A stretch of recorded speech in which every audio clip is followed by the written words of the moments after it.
Hey guys, I'm Jay, and today we're going to look at a discontinued knife that I have been searching for a very, very long time.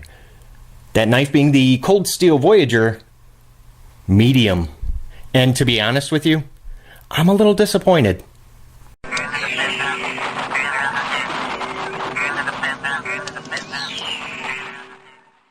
You should be looking at some specs right now, and these are all measurements that I had personally taken myself, so those of you interested, good spot to pause.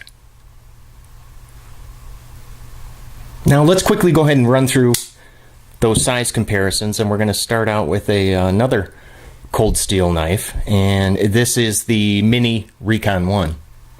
Let's stick with Cold Steel, and this is the Code 4. Here's the Benchmade Mini Freak, Kaiser Vanguard, the Mini Sheepdog. How about a couple of Spydercos? This one's going to be, of course, the Sage 3, Native 5. Last one, the Buck Ranger 112.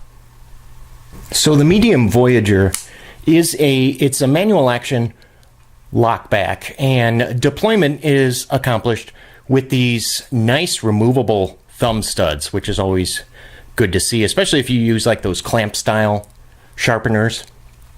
It's a full flat ground clip point, really nice looking clip point, and check out the spine all the way from the pommel to the tip. I always love when it's just a nice straight unobstructed line. Now this very, well, I think anyway, oddly shaped handle, it provides it's kind of an awkward grip. I mean, even though the handle is 4.25 inches long, the design of it makes it feel even shorter because, so you can see with my medium-sized hand, in order to fit my fingers comfortably, I kind of have to squeeze them together. It's either that or I kind of let the pinky hang off, and I don't like that either. The handle scales are made from, well, Cold Steel's calling it Grivory, and on the inside, if you guys can see that, there are full aluminum liners. Now, the traction on these Grivory scales is very, very aggressive, and it will chew up your pocket. It's already started to do it on mine. Now the thumb studs, they pretty much are just the Cold Steel standard studs, but I feel that they are just a little bit too short considering the handle thickness is at 0.75, and these thumb studs, they really are difficult to get at because of that thickness.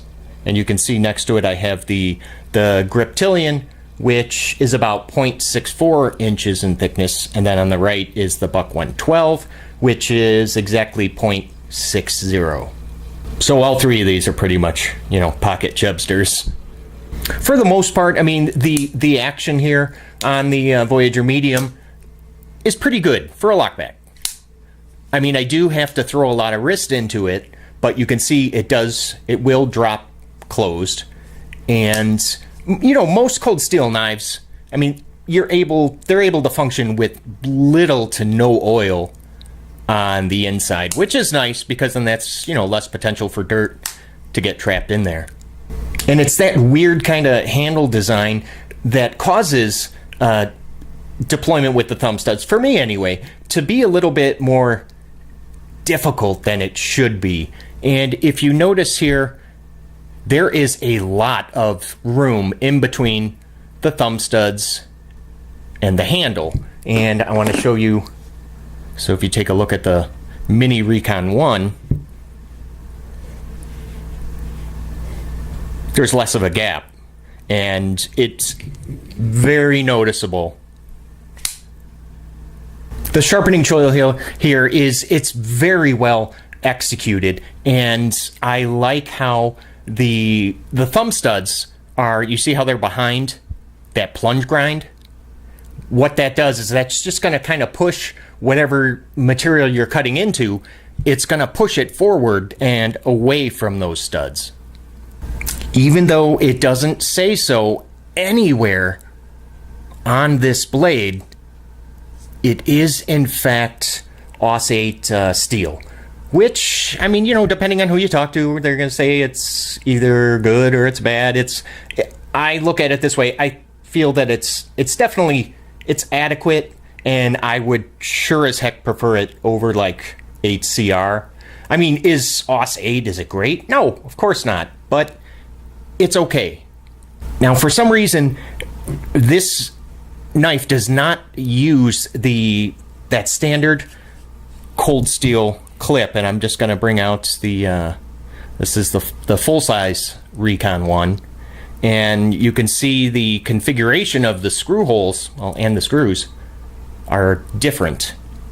And as you can see, the pocket clip, of course, it's not really a deep carry clip. It's going to be just tip up only, and as usual, Cold Steel gives you the 2 pocket clips, so one for righties, and then on the other side you can put it if you're a lefty. And I'm not the biggest fan of the Cold Steel pocket clips to begin with. They really just don't have, there's not much give.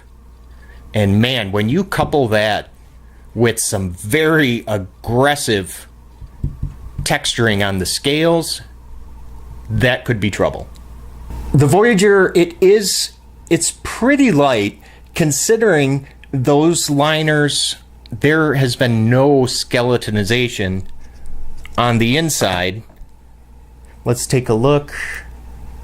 3.1 ounces. That's a little lighter than I thought. That's going to be roughly the equivalent of 1, 2, 3, 4. Looks like 4 AA batteries, or look at that, almost the exact same weight as the Spyderco Sage 3. Oh, hey, do me a favor. Go ahead, click on that subscribe button if you're looking for knife reviews that get right to the point. And if you enjoyed this video and you got any value from it, leave me a thumbs up. Thanks, guys.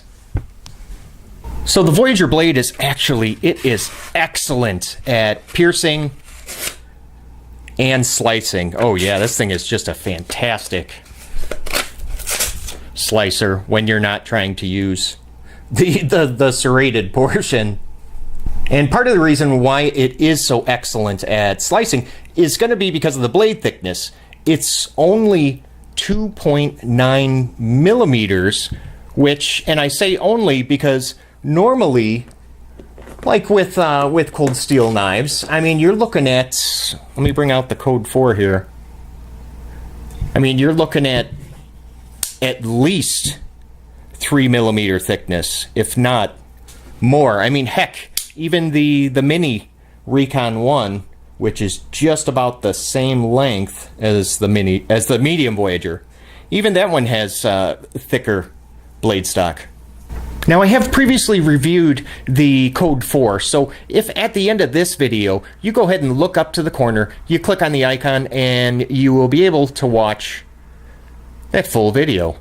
Now, Cold Steel they're calling this size medium, which I thought was just a little bit weird considering there is an extra large Voyager which has a blade length of 5.5 inches, and there's also a large Voyager with a 4-inch blade, so similar to the full-size Recon 1.